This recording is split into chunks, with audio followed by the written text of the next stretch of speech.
Let's face it, six-pack abs are something that most men want. They not only complete a lean, muscular physique, but are also representative of all the dedication and hard work you've put in to attain them. However, with the amount of people wanting a six-pack of their own comes the overwhelming amount of bad advice out there on how to actually get them. For example, a quick Google search is all it takes to come across a plethora of misleading information. Some say you have to ingest certain types of special foods and drinks while avoiding others. Some advocate special fat burning pills as all you'll need, whereas others promote ab exercises as the key to stripping off that belly fat, which is now something that most people unfortunately believe in.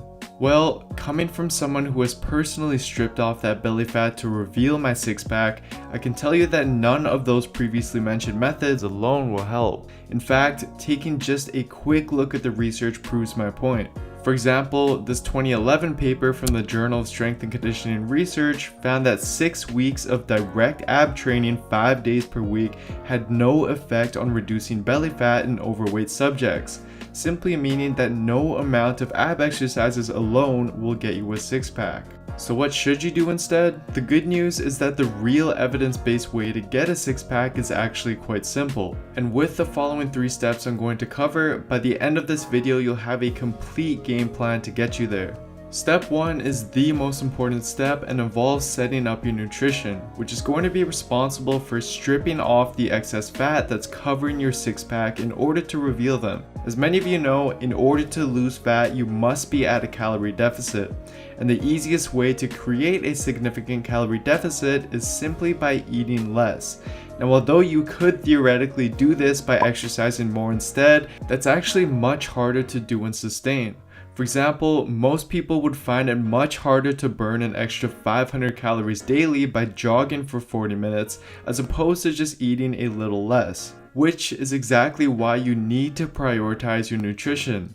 Now, as for exactly how much you should be eating in terms of calories and macronutrients, I've simplified everything by setting up a calculator on my website that will calculate everything for you based on your stats, and I'll leave a link to this page in the description box down below. After you get those numbers, write them down, and that's what you'll want to stick with until you refine them in step 3 of this video. And as for the types of foods to eat to hit your numbers, here's a helpful graphic that provides some examples of what the majority of your diet should consist of. Step 2 involves setting up your resistance training program, which is recommended because when combined with a calorie deficit, it's going to enable you to maintain your muscle mass as you lose fat and help better shape and define your midsection as you lean down. For example, this 2015 systematic review and meta-analysis looked at the effectiveness of a calorie deficit alone, a calorie deficit plus cardio, and a calorie deficit plus resistance training on body composition in overweight individuals. Their analysis found that a calorie deficit combined with resistance training provided the most favorable changes in terms of fat loss and muscle gain. As for what resistance training program to use, for a good routine, I'd highly suggest checking out my upper-lower workout split videos, which come with a PDF you can download and get started with right away. And again, these will all be linked down below. And as for direct ab training, despite what I said earlier, it actually is something I'd recommend incorporating in your routine.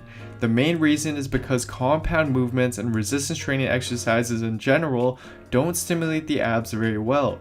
In fact, this 2014 EMG paper from the Journal of Strength and Conditioning Research found that activation of the abs and external obliques during the back squat was quite minimal, less than 20%, whereas the standard sit-up led to more than double the activation at around 40%.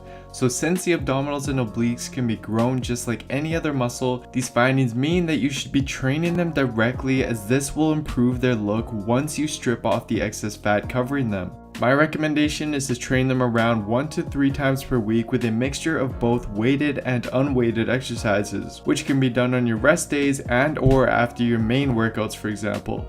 Now, as for cardio, it's not necessarily needed from the start and will be mainly used as a tool to speed up the fat loss process, which will be discussed in step 3.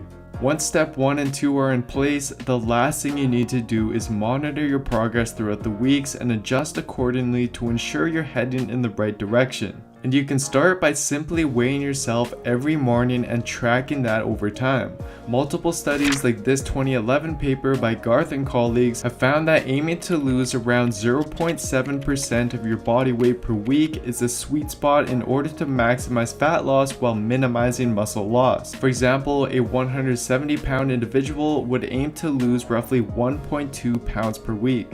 So what he'd do is track his morning weight over time and take a weekly average of it. If he's getting close to his goal weight loss per week, then we know he's on the right track. If, however, he's not losing weight at all or not fast enough, then he should adjust by either slightly reducing his calorie intake or adding a little bit of cardio in order to now hit his goal. And conversely, if he was losing weight too quickly, which isn't necessarily a good thing, he would simply do the opposite. You will inevitably have to lower your calorie intake and or slightly add more cardio as you progress, but the key is to do so gradually.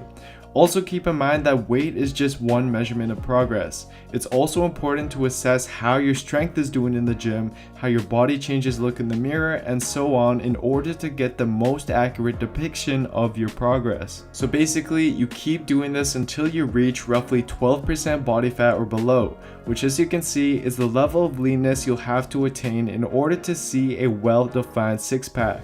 Just note that you will lose fat from other areas like your face and arms before it eventually comes off your stomach due to the fat cells there being more stubborn. So the key is to be patient and trust the process. Although attaining a six-pack may seem impossible to you or far off from where you are now, trust me on this. With dedication and adherence to the 3-step protocol I went through, you will get there. Thanks so much for watching, everyone. I hope this helps some of you out who are struggling with all the misinformation out there. Although it will take a lot of hard work and patience, just trust me, the end result will be worth it.